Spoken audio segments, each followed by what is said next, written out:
Okay, so in and इसके बाद यहाँ पर एक और कमांड है अप टाइम। हम अप टाइम कमांड चलाएंगे तो इससे हमें सिस्टम की इंफॉर्मेशन मिलेगी कि हमारा सिस्टम जो है वो कितनी देर से अप है। यानी कि मेरा सिस्टम जो इस समय है वो इतने टाइम से अप है। मतलब इतना टाइम से नहीं, सॉरी, इतने टाइम से अप है। एंड ये सिस्टम का टाइम है, ये अभी इतना बज रहा है, यानी कि 22 and 0041 ये टाइम हो रहा है। एंड ये जो है ये इतनी देर टाइम से मेरा अप है, यानी 1 घंटे 5 मिनट से मेरा अप है। क्योंकि 10 हो रहा है, यहाँ वही 9 बजे के आसपास मैंने अप किया था। तो 9 बजे के आसपास ये मशीन खुली हुई है। एक यूजर चल रहा है। एंड लोड एवरेज इस पे जो आ रहा है वो 1 मिनट का, 5 मिनट का और 15 मिनट का, वो ये आ रहा है पूरे सिस्टम का लोड एवरेज। तो ठीक है, लोड एवरेज अभी इतना ठीक है। जैसा मैं बताया था ना कि लोड एवरेज अगर बहुत ज्यादा बढ़ रहा है, जैसे कि 0.02 आ रहा है, तो ठीक है।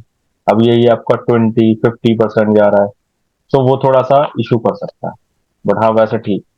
और हम देखें तो यहाँ पे देखो चेंज होने में भी ज्यादा कोई फर्क नहीं पड़ता। उसी के आसपास है, 8-7 इस तरीके से घूमता है।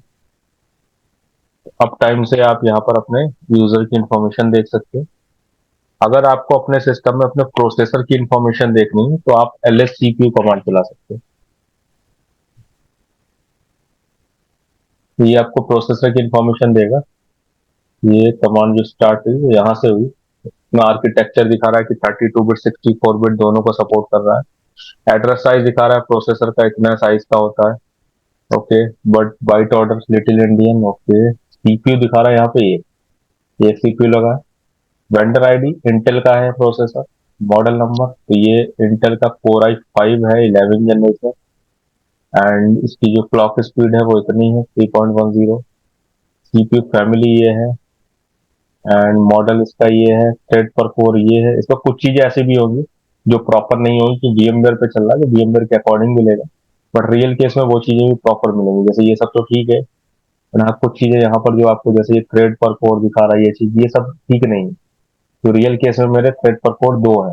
एक कोर पे दो थ्रेड है, टोटल 4 कोर है। तो 8 थ्रेड हो गए। तो यहाँ पे क्योंकि मैंने एक ही असाइन किया है, इसलिए वो दिखा रहा है यहाँ। वर्चुअलाइजेशन का फीचर दिखा रहा है, हाइपरवाइजर वेंडर VMware हम यूज कर रहे हैं। वर्चुअलाइजेशन टाइप फुल वर्चुअलाइजेशन है। हमारी कैशे मेमोरी दिखा रहा है प्रोसेसर की, इनका साइज इतना है। रियल केस में ये भी ज्यादा है। बट मेरा सिर्फ एक ही प्रोसेसर अलाइन किया है तो उसे इतना मिल रहा है। तो यहाँ पर प्रोसेसर की जो आपकी सारी कंफिग्रेशन है वो यहाँ पर चेक की जा सकती है। एंड इसके अलावा अगर आपको यहाँ पर एक डब्ल्यू कमांड है, अगर ये रन कराते हो आप, तो डब्ल्यू कमांड आपको क्या बताएगी, आपका जो यूजर लॉगिन है वो कौन सा यूजर लॉगिन है, एंड उसके बारे में, like root user login. So root user का टर्मिनल टेली टाइप क्या है, ये है। लॉगिन टाइम इतना है, मैंने इस टाइम पे एग्जैक्ट लॉगिन दिया था, यानी 8:59 पे। एंड इस पे आइडल जो है वो इतने मिनट का रहा है, यानी अबाउट इतनी देर तक जो है मेरा आइडल पे रहा है। मैंने उस पर कुछ अलग से ज्यादा काम नहीं किया है। इसके अलावा ये आपका प्रोसेसर का ही दिखा रहा है कि प्रोसेसर का यूज इतना है। एंड ये जो एक्सेस हो रहा है वो जीनोम सेशन बाइंडिंग जीनोम पे चल रहा है, वो दिखा रहा है।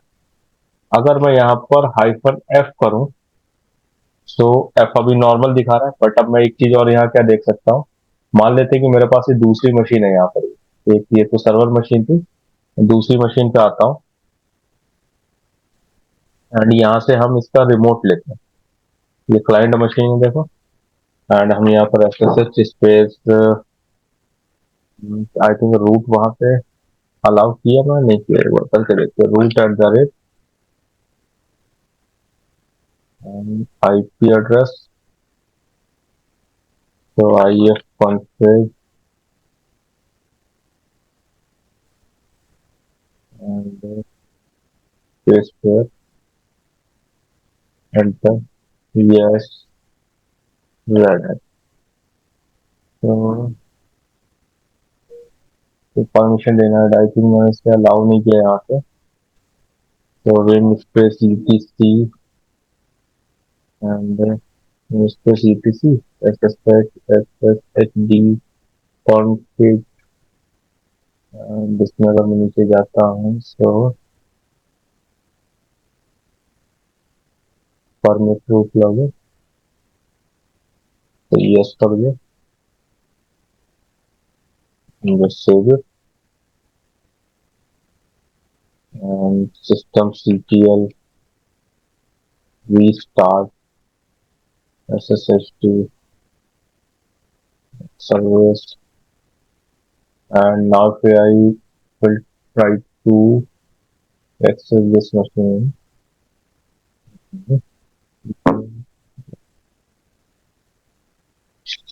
it should be work, SSH root and then password. So now, again permission, right? Okay, now successful login. So अभी हमने सर्वर वन का यहाँ पे रिमोट ले लिया।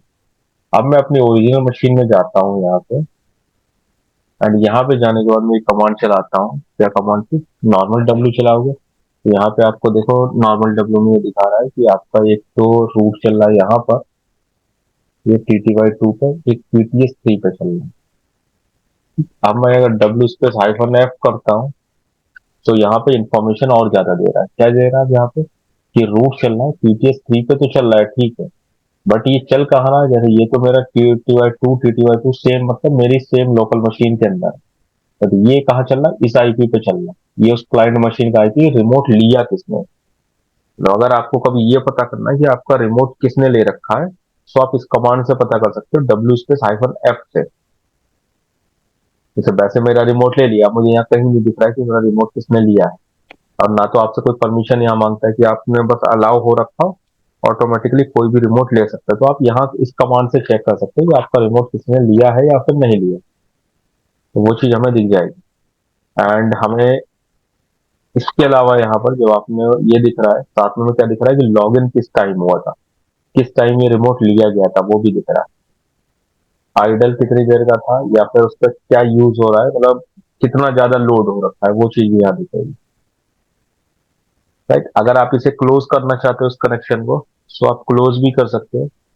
क्लोज देखो कैसे करोगे, हमने ये देख लिया कि हमारा यहाँ पर ये चीज हो रखी है, सो हम एक कमांड चलाएंगे, P grep space hyphen l and space hyphen q and the root enter। तो मुझे यहाँ पर इतनी सारी कमांड दिख रही है, ठीक है। इतनी सारी कमांड में से मुझे जो यहाँ पे किल करनी है वो कौन सी करनी है? किल,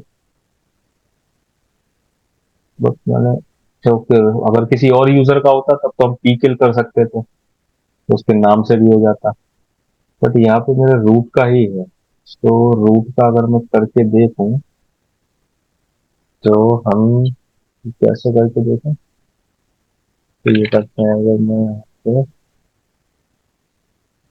किल स्पेस एंड 5462 SSHD वाली है वो किल करते हैं। किल किया एंड तो कुछ किल हुआ, डब्ल्यू हाइफन है, किल हो गया। ठीक, मैंने ये वाली किल की और ये किल हो गया। एंड अभी अगर मैं इस मशीन पे जाऊं और यहाँ चेक करूं तो देखो ऑटोमेटिकली कनेक्शन आपका क्लोज हो गया, ये रिमोट बना हुआ है। नहीं, तो ऐसे करके आप इस पे क्या कर सकते हो, किसी भी ने भी अगर रिमोट ले रखा है ना अपनी मशीन से, या आप उस रिमोट को डिस्कनेक्ट करना चाहते हो तो ऐसे कर सकते हो। बताओ। समझ गया। ठीक है, तो ये था आपका यहाँ पे प्रोसेस चैप्टर, जिसमें हमने देखा कि किस तरीके से आप प्रोसेस को मैनेज कर सकते हो, किल कर सकते हो, एनालाइज कर सकते हो।